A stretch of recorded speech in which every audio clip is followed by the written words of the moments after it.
Week 5 of the NFL season is here. My 4 favorite picks are on the way. We're going to talk about 3 spreads as well as 1 player prop that I absolutely love on Sunday's NFL slate. Before I dive into it, if you are new, my name's Austin from Calling or Shot. Welcome to the channel. Let's do a recap of how we did on Thursday Night Football. It was a 1-in-1 day. A great read with Antonio Gibson over in longest reception. That was sweat-free. A terrible read on the under. Neither defense really showed up. But other way, a 1-in-1 day, we could obviously do worse than that. And hopefully this video leads to a 4-0 result. And we'll have some more player props that we love. I'll post it on Saturday. So if you haven't checked out that video, it'll be posted after this one. Go show some love to it as well. Watch it Sunday morning or whatnot. But either way, let's dive into our favorite picks. If you ever need any sportsbook sign-up bonuses or deposit matches and whatnot, all the details down below in the description. But let's dive into the picks. That's what you came here for. Hit that subscribe button, drop a like. My first one of the weekend is going to be the Denver Broncos money line. We're taking a -125 on Bet365. Personally, I play the Broncos to right around -135, -140. You can take the -2.5, but when you're talking about two teams that I don't really have high, haven't looked great this season, I'd rather take the money line. Just ask the team to win. This could, if it ended in a tie, which honestly a Broncos Jets game ending in a tie would be on brand. And would we at least get our money back instead of taking that spread? But let's talk about why I'm fading my favorite team, the New York Jets. And I think a lot of people are going to be on them because they're going to see this bulletin board material. We obviously, if you were paying attention to the NFL in the preseason, in training camp, you saw Sean Payton talking about the Jets, giving them plenty of bulletin board material. You'll think they have this game circled. And while I'm not saying the Jets don't come out here motivated to win this game, I'm certainly confident they will do that. However, you're still back in the New York Jets, and I think this is a great spot to fade them. I don't think the Jets are showing up on Sunday. But let's talk about these two teams because they obviously haven't looked great this season. We'll start with the Broncos, who are backing on Sunday. Look at them so far, 1-3 on the year. You saw them week 1 lose 17-16. Their other games are on the screen. They give up 70 points to the Dolphins. Haven't looked great. Last week, their defense stepped up in the second half against the Bears, and they were able to win that game, come from behind, win that one 31-28. Can they build on that momentum going into this week? I certainly think so. Sean Payton has made this offense look decent. I mean, you've seen them score 16 points in week 1, 33 in week, or 35 in week 2. They're 33 in week 2. They've looked a little bit better on offense than they did all of last year where they sucked. Now, the defense has been the question mark. The defense sucked, but I'm not too worried about the defense today on Zach Wilson. I'm not. Russell Wilson has looked good, 1,000 yards on the year, 67% completion percentage, 9 touchdowns, 2 interceptions. All of his work cut out for him against a good Jets defense, but I'm so confident he'll be able to put up some points, and I think that we're going to see this Broncos defense finally step up against Zach Wilson, which we'll talk about in a second. But you look at the Jets on the other side, they're also 1-3 after a win against the Buffalo Bills at home in week 1. They've lost their games 30-10, 15-10, and then 23-20. Zach Wilson looked great on primetime last game, but was that just a flash in the pan, or is Zach Wilson actually going to look good for the rest of the season? I'm willing to bet, as a Jets fan, Zach Wilson's going to stink up the joint on the road. Like at home, he's been much better in his career. In fact, just look at his stats. Wilson at home, 58% completion, 210 yards per game, 14 touchdowns, 12 interceptions. You throw him on the road, 52% completion, 149 yards per game, 5 touchdowns, 10 interceptions. The Jets are just 3-12 straight up against teams that average more than 20 points per game. The Broncos would be one of those teams in that category. So, look, Zach Wilson, sure, he looked great. I just do not believe it. I've seen him play on the road, and it stinks. So all the people out there that are going to bet back the Jets because they're plus money, getting them on the money line, they got all this motivation to go up against Sean Payton, who trashed them in the preseason. Yeah, I just don't. I'd be careful backing Zach Wilson. I've seen it. I've watched it too many times. I think this is a big game for him to just absolutely flop. Turnovers, you'd think they'll be able to score points against the Broncos defense that is setting historically bad rates. They have defense. They have talented guys on the defensive side. They're still trying to figure it out. I think they figure it out a little bit. I think they can stop Zach Wilson in this offense of the Jets. I think they'll be able to score enough points against that Jets defense, which obviously is very good. Jets also could get tired because they're in mile high with the altitude. I'm back in the Broncos. This is not a fade on hey, if the Jets win, I'm still happy. No, this is just a fade as a Jets fan. I do not think they win this game at all. If they do, cool, but I think the smarter side to be on is the Broncos. I'll take them on the money line, -125. I think is a pretty solid price. Now, let's keep it moving. We're going to take an under. Now, the under on Thursday Night Football didn't work out well for us. I think this one will work out. We're going to Titans and Colts. I'm taking the under, 43.5 for my second favorite pick of the weekend, -110 on DraftKings. Now, when I look at this matchup, the divisional matchup, I think those normally lead to lower scoring games, especially between two teams where both these two teams, you think about the offenses, the Titans want to run the football with Derrick Henry. The Colts want to run it, hopefully with Jonathan Taylor. He should be back. Also, Anthony Richardson. These two teams want to establish the run. However, this is just a tough match. Two tough run defenses. In fact,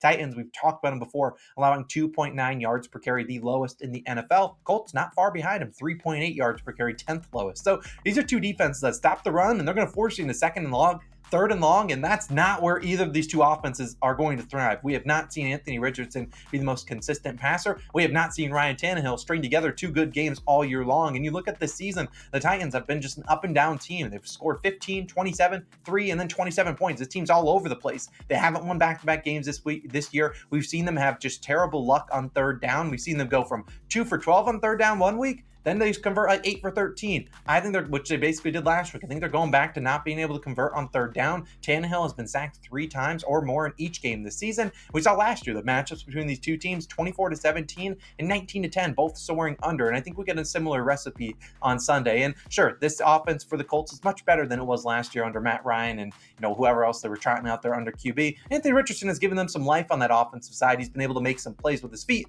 But I think that Mike Vrabel will have this Titan defense ready to go. They're going to stop the run. They're going to stop the scrambles. They're going to say, hey, Anthony Richardson, go beat us, throw it in the pocket. And I think they will live with that. Sure, the Titans secondary is not great, but it's filled up of a bunch of veterans that I've seen other quarterbacks before. They haven't performed that well this year, but I just am not sold on Anthony Richardson as a passer in his 4th NFL game, really like 3rd in a quarter, because he barely played a quarter in one of those games. So look, last week AR completed just 44% of his passes. They were able to run the ball and get the ball down the field, but I'm not sold on either of these two offenses. I think this is a low-scoring game. Maybe you see a final score of like 21-17, or like the under in this spot at 43.5. I trust both these two defenses to lock it in. On the defensive side, I lean the under 43.5. That's what we're going to be taking as my second pick of the day. Now, let's move to the third pick. I'm going to go to a teaser. You guys seem to love these teasers / same-game parlays. We're 5-1 on them so far this season. Hopefully move to 6-1. Let's talk about it. We're going with the Rams plus 10.5 and the over 41.5 in this game at -120 on BetMGM. Personally,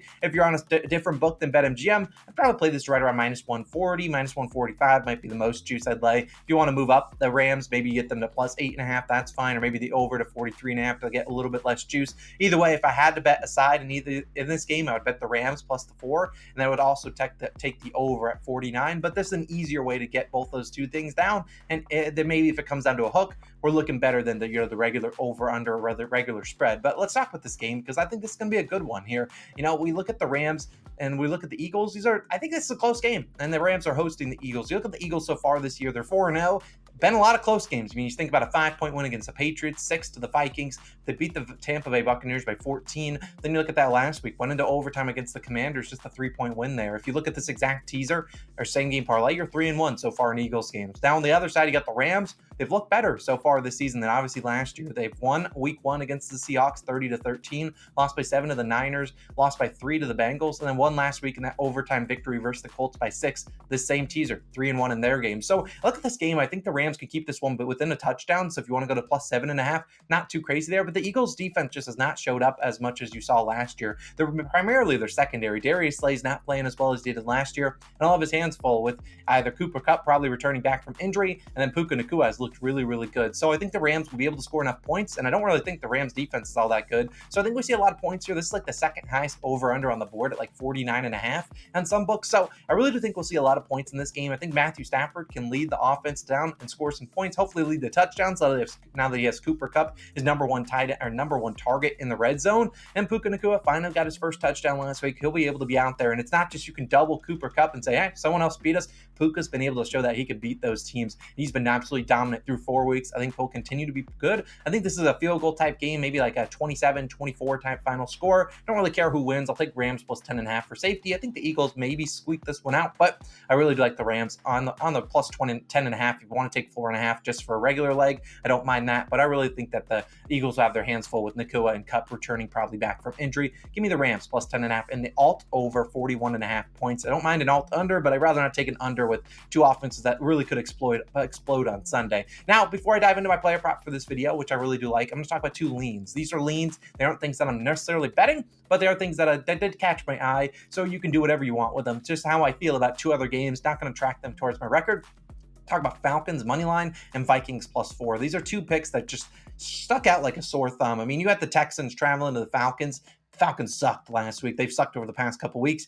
Does Desmond Ridder get everything going? I think he does, and I think a lot of people are going to be on the Texans. CJ Stroud has looked great. I think the Falcons defense continues to play well. I think Desmond Ridder will be able to put up some points. I think the Falcons ought to be at that game, so maybe I'll sprinkle something on like a same game parlay with that game, but I think the Falcons got a good chance at winning that one. And the Vikings +4, I don't mind them either. That's another spread that just was weird, seeing them 3.5, 4 points against the mighty Chiefs. Chiefs just haven't been blowing out teams as much besides that Bears game, and I just think that maybe the Vikings keep that game close. We've seen the Chiefs drop some games that you're like, oh, they probably should have won that. Maybe they chop it on the road in Minnesota, but I'm not really in the mood for back and Desmond Ridder. I've seen him play. He's not great. Maybe this is just his, he's in danger of getting benched, so maybe this is his, legacy game, maybe. And then I just don't really want to fade Patrick Mahomes. So these are just lanes. Do whatever you want with them. That's just how I feel about 2 other games on the slate. The real picks that I'm tracking are the 3 we just talked about, and this player prop that we're going to talk about right now. It's going to be in the big game, 49ers Cowboys. Let's go to it. I'm taking Dak Prescott over 22.5 completions, -114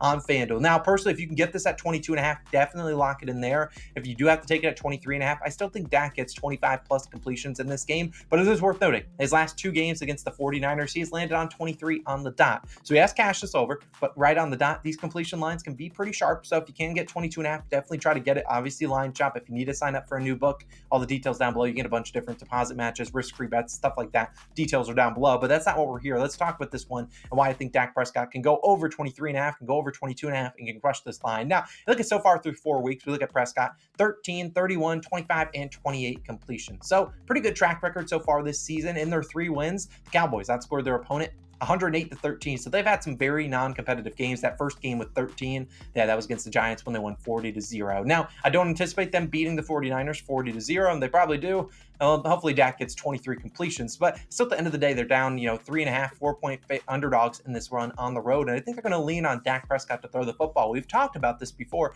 The 49ers are a great rushing defense. They allow the 11th fewest rushing yards per carry. They're really going to stop the run, but where they struggle is just they play a lot of 2 safety looks, so you can normally complete those shorter passes, which is why I like the completions instead of like a yards or a pass attempts line, because I think Dak's been playing pretty well this year. He has one of his highest completion percentages ever, and he's been looking pretty good. And you look at quarterbacks versus the 49ers this season. You look, Kenny Pickett, 31, Matthew Stafford, 34, Daniel Jones, only 22. His team only had the ball for 20 minutes of the game. Joshua Dobbs, 28 completions. So we've seen quarterbacks be able to get this done. We've seen that way to attack this team is through this, through the air. And I think they're going to just try to get the ball into their playmakers' hands, make the guys on the line have to go, left and right, east and west, and try to get up the field like that. I don't see them trying to stretch Dak Prescott deep. That's why I don't mind, when I say, hey, he ended with 23 on the dot the last 2 games against them. Well, that was also a different offensive coordinator with Kellen Moore. They're not trying to get Dak Prescott to try to launch it deep. Kellen Moore tried to do that, and that didn't work. They're mostly doing a lot of side-to-side type movement, kind of going for the middle of the field, not trying to get Dak to throw a lot of picks, which is why he only has 1 on the season so far. So I really like this one. I think this is a good spot to back Dak Prescott on Sunday Night Football. So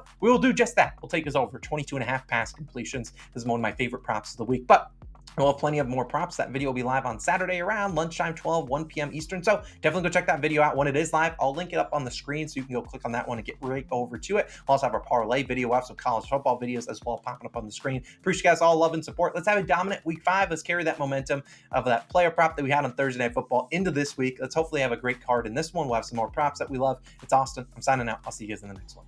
Peace.